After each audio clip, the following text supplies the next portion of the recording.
سلام كمية تمسيك كبرى سمعتنا بهارميني ميديا نلوم حمس سران كلتن حسس تدالو حصر طوانو زينتاتنا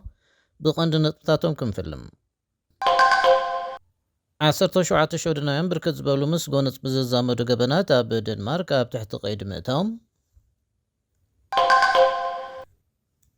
ማእከላይ ባንክ ሽወደን ሪክስ ባንክ ወለድ ኣብ ዘግድብለሉ ዘሎ እዋን ብዙሓት ንኡሳን ተኻረይትን ኣካረይትን ኣብ ልቓሕቲ ሕጂኦም ዝወሓደ ወለድ ክኸፍሉ ክጅምሩ ብቢሎም ድማ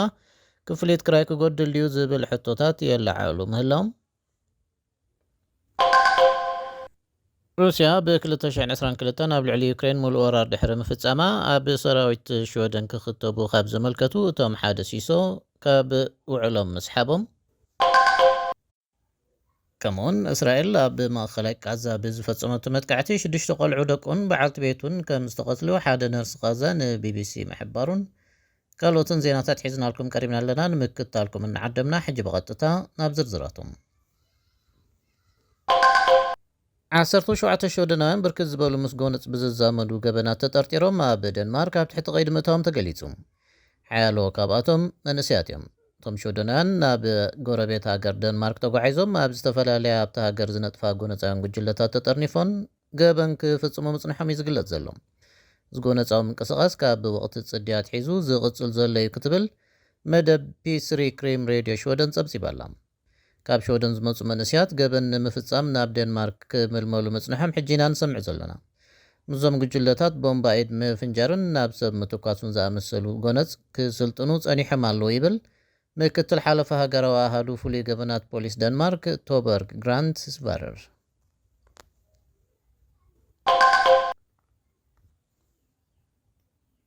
ማእከላይ ባንክ ሽወደን ሪክስ ባንክ ወለድ ኣብ ዝግደለሉ ዘሎ እዋን ብዙሓት ንኡሳን ተኻረይትን ኣካረይትን ኣብ ልቓሕቲ ሕጂኦም ዝወሓደ ወለድ ክኸፍሉ ክጅምሩ ብኡቢሎም ድማ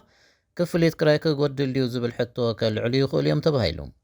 ይኹን እምበር ማሕበር ተኻረይቲ ሾደን ኣብ ቀረባ እዋን ንዘገልገሉ ኣባይቲ ዝሓሰረ ክራይ ክግበር እዩ ዝብል ትፅቢት ከም ዘይብሉ እዩ ዝገልጽ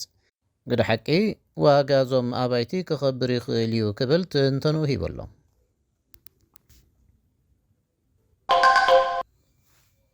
ሩስያ ኣብ 2022 ኣብ ልዕሊ ዩክሬን ሙሉእ ወራር ድሕሪ ምፍጻማ ኣዝዩ ዝበዝሐ ቁፅሪ ሾደናን ናብ ሰራዊት ምክልኻል ሃገር ክጽንበሩ ውዕል ምፍጻሞም ተፈሊጡ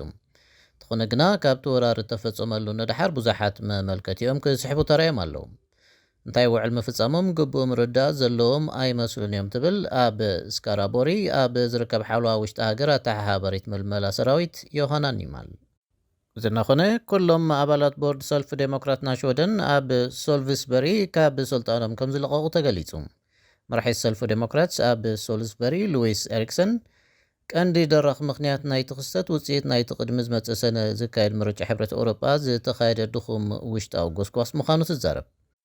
ብመሰረት ሓያሎ ፀብጻባት ጋዜጣታት ግን እቲ ክስተት ምስ ቅዲ ኣመራርሓ ኤሪክሰን ዝተተሓሓዘ እዩ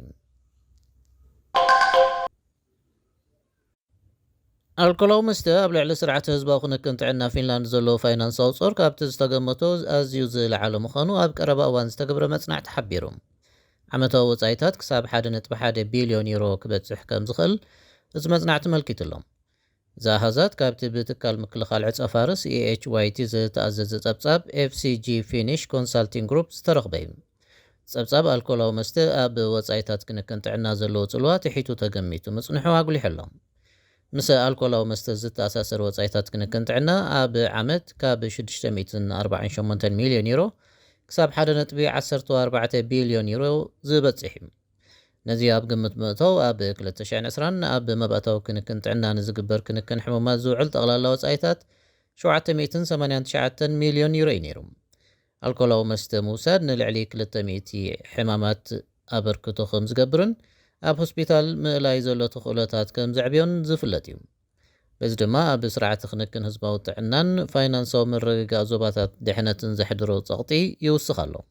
ኣብ 2013 ኢንስቲትዩት ጥዕናን ድሕነትን ፊንላንድ THL ምስ ኣልኮላዊ መስተ ዝተኣሳሰር ወጻኢታት ክንክን ጥዕና 109 ሚልዮን ዩሮ ክኸውን እዩ ዝብል ግምት ሂቡ ነይሩ ይኹን እምበር እዚ ኣሃዛት ሕጂ ብፍላይ ምስታ ኣልኮላዊ መስተ ኣብ 2017 ንስርዓተ ክንክን ጥዕና ህዝቢ ኣስታት 660 ሚልዮን ዩሮ ወጻኢ ከም ዝገበረት ዝንገረላ ሽወደን ክነጻጸር እንከሎ ዝተሓተ ይመስል ኣሎ ብኻልእ ዜና ሩስያ ኣብ ደሴታት ኦላንድ ናይ ስልያ ንጥፈታት ከተካይድ ከም እትኽእል ብ11 ነሓሰ ብዘተለግራፍ ዝወፀ ጽሑፍ ኣመልኪቱ። እቲ ጽሑፍ ኣብተን ኣብ ባሕሪ ባልቲክ ዝርከባ ስትራቴጂያዊ ኣገዳስነት ዘለዎን ደሴታት እናወስኺ ዝኸይድ ዘሎ ስክፍታታት ጸጥታ ኣተኩሮ ሂቡ ጽሒፉ ኣሎ። ፊንላንድ ኣባል ኔቶ ካብ እትኸውንን ሩስያ ንዩክሬን ካብ እትወርርን ንድሓር ሓለዋ ደቡብ ፊንላንድ ኣብቲ ዞባ ብፍላይ ኣብ ትሕቲ ጀነራል ጁሪ ሳላቫ ምክትታሉ ሓይሉ ኣሎ። እዘን ደሴታት ጥቓ ገደስቲ መስመራት ንግድ ዝርከባ ብምዃነን ናብ ወሽመጥ ቦትንያን ወሽመጥ ፊንላንድን ንምብጻሕ ብዝብል ዕላማ ሩስያ ክኾና ስለ ዝኽእላ ስትራቴጂያዊ ኣገዳስነት ኣለዎን ተባሂሉ ኣሎ።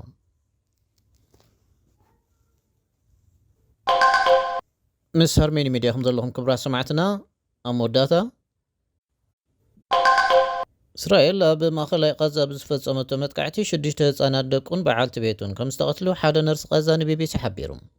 ሙሉእ ስድራይ ከምዛ ዘይነበሩ ኮይኖም ደጊም ዝተረፈኒ የለን ይብል ኣሽራፍ ኤልዓተር።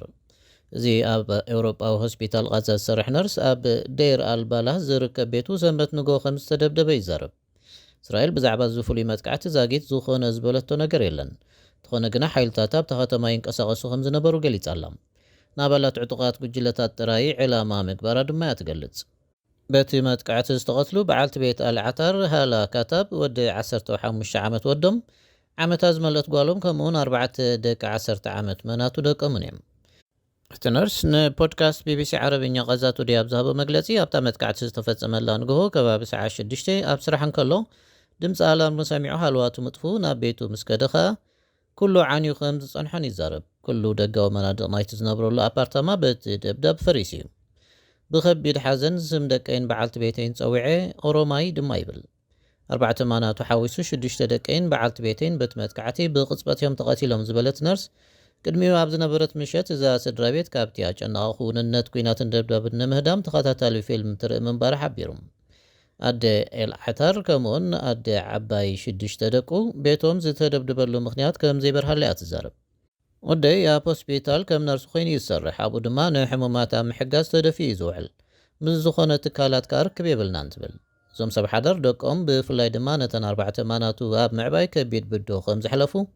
ንቢቢሲ ምስ ከቢድ ሓዘን ገሊጻ ኣላ።